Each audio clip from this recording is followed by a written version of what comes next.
We've got Matt Beard with us now, the Liverpool women's manager. Matt, you're 7 games into the WSL season. How have you found everything so far? It's been a bit of a rollercoaster, to be honest with you. We've performance levels have been okay. They've been a little bit inconsistent. We had a tough start, obviously, with how the fixtures fell. We've had a little bit of hard luck on the injury front as well. You know, losing Leanne and Shanice at the start of the season at the same time. We've had a period with Bo and Kerry being out at the same time, and to juggle everything, it's been tough. But you know, it was always going to be a tough transition coming back up, and we knew that there's going to be highs, there was going to be lows. But I've been pleased with the performance levels, maybe not the consistency.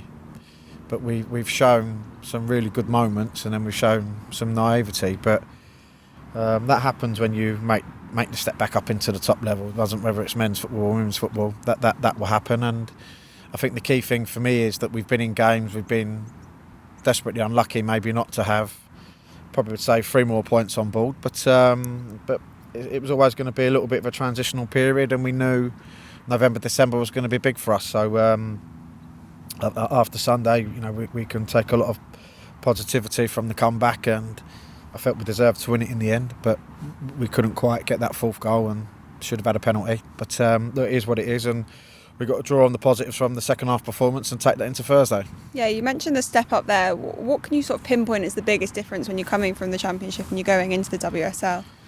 Well, the Championship team sat off us. You know, we was like a Man City, a Chelsea and Arsenal in the Championship. You know, whereas we're under a press now, we're playing against some of the world's best players, and I think if you look at, you know, Arsenal's second goal, even the penalty against Aston Villa, you know, Kenza Darley's turn and pass, it's them little moments that at the top level happen, whereas the Championship it didn't. And yeah, so we've been learning as we've been going, but as I said, I think we've given a good account of ourselves over these first bunch of games, and we've just got to continue to keep performing the way that we are, and I'm sure that we'll have enough in the locker to stay in the division and to keep moving forward. Is that the aim then this year, to stay in the division and then build from there next year? It's going to take 2-3 transfer windows, even from the summer one, for us to be a team that can compete at the top level. I've said it from day one, we want to do as well as we can. The plan is to stay in the division and consolidate, and I feel we've got more than enough to do that. The main thing is we stay in the WSL and we continue to progress as a team and as a club. Yeah, you mentioned bringing in new signings there. You've had a really good transfer window in terms of bringing in players in the summer, Koivisto, Van der Sanden, Flaherty as well. What difference have they made, also bringing that sense of WSL experience? Yeah, and I think that was when we looked at the recruitment process, we felt we had some really talented young players here. We had players that had played in the WSL before, and you know, the team performed fantastically last year, and rightly so. We wanted to give everyone an opportunity back in the WSL. We wanted to add WSL experience because it is a tough league, and I felt with the recruitment we recruited really, really well, and we give ourselves you know, a good squad to build from and have a good season. As I said before, we've been unlucky with injuries. You know, Leanne Kiernan, 13 goals, 9-8 assists last year. You take that at your team and it hurts you. I think if you look at Shanice's performance Sunday, the goal and the assist, you know, we lost her for most part of the first part of the season. So when you take players like that at your team, it does hurt you. And as I say, I feel maybe with them in the team from the start, maybe we would have had more points on board. But we're pleased with what we've done in the summer. We're going to be looking in January as well. You know, we want to improve the team in each window. What areas of the pitch in particular in January would you be looking to bring players into? We're looking at players that can improve the team, so there's no specific areas that we're looking at. You know, we want to make sure that if we're going to bring anyone in January, because it is a tough window, you know, that it improves the team. You've got a lot of home games coming up. Talk to us about the impact of the crowd and the record-breaking crowds that keep coming every week to Prenton Park. How much of a spur on does that give the team and to you as well? Yeah, no, of course it does. I think our support at Brighton on Sunday was unbelievable. And it was actually interesting seeing them be sort of put in their own area as well, which is starting to happen a lot in women's football. Now listen, the fans have been fantastic. The support's been fantastic since we've come back up, and We had the highs of last year, and we've had a little bit of ups and downs so far this year. You know, Prenton Park is a place that we like to play. We had a great record there last year. Obviously, we haven't played that many this year there, and so it'd be good to get a good run of 4 games at home to finish off this half of the season, and hopefully we can get enough points on board to put us in a position where we are safe. Yeah, you mentioned the run of difficult fixtures that you've had. With the next few coming up, be ones you'd look at and that you want to get something out of every single game? Yeah, definitely. I think the biggest thing is we don't lose them. And if I go back to the Aston Villa one, we was desperately disappointed because it was a referee's decision that settled that game. I don't think anyone really deserved to win it, even though we had 14 shots on goal. But yeah, it's important that we pick points up at home. And I said that even at the start of the year.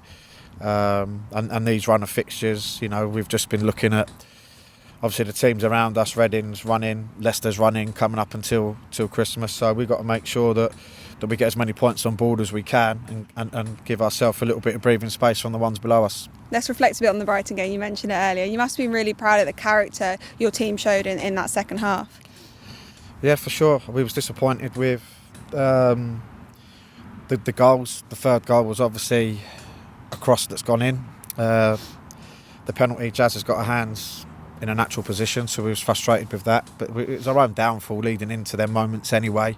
But the character we showed in the second half was fantastic. You know, I felt we started the second half really well. We then changed the system and put an extra midfield player in, and we kept the front three because we felt that we could hurt them down the sides. And obviously both goals come from crosses and crosses a little bit more narrow, which we'd worked on throughout the week. So that was pleasing for that. But we was desperately disappointed that we never got the penalty on Raza once we got back into 3-3. But if I look at the chances we created, Mel, Emma, you know, Meg Walsh made 2 great saves in them situations. Taylor hit the bar, as well as getting the 2 goals. You know, we give a really good account of ourselves, and on another day we could have won it. Different goal scorers as well, and that's probably something that you were really happy with, because Katie Stengel has been the only goal scorer up until that point, so that must have been a huge positive as well. Yeah, of course, it takes a little bit of time. As I say, it's a tough division. We're playing up against better players right the way across the board and teams that are probably more organised now. We've been creating chances, we've just not been taking them. Like I said, we had 14 shots against Aston Villa and didn't convert any, so we have been creating the chances. For me, if we wasn't, that would be the big worry. And as I say, I've got every confidence in this group that, you know, with a fully fit squad, that we can do well in this division. Yeah, and finally, there seems like a real sense of togetherness in that squad and in that team, and as manager you must be really delighted with that. But how much does that help you through tough periods as a coach? Yeah, listen, we just got to keep our feet on the ground right the way across the board, whether you're winning or whether you're losing. And I think, you know, everyone could see the togetherness of the group in, especially the second half performance. And I think if you look at some of the other games this year, they finished so strongly against Arsenal. We've done really well against Manchester City. So I think we've shown right the way across the board in this league that we are together, and we will fight for every point. And you know, that's one thing that I can really be proud of the group for. And even in the Continental Cup games when we rotate, it was the same as last year. You know, the players come on and they give everything for the shirt, and I think the fans see that, they understand that, and they appreciate that. And you know, that's the least that they deserve with the support that we get. And as I say, we're really looking forward to the next month, and fingers crossed we can put ourselves in a position where we're safe. And you've got the all-time appearance maker in the WSL in your team now as well. She seems to be very happy about that. But that's a cool bit of history for you, isn't it? Oh no, it's brilliant. Listen, she deserves it. I said actually when we presented her with the shirt, I was at Chelsea, she scored the first ever WSL goal and the game finished 1-0. And it's ironic that it's me giving her the shirt today, obviously breaking Jill Scott's record. So Jilly's been a great servant to women's football, and especially the WSL. You know, she's won everything in the game at Arsenal and at Chelsea, and she's come down a little bit of a different route.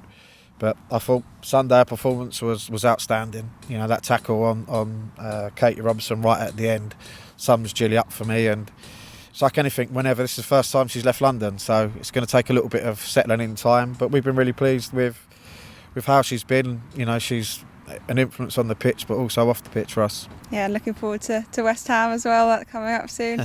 Yeah, just asked her the same. She's excited to be reunited with some of her old teammates. Yeah, listen, it's always nice when you get to see some familiar faces. Yeah.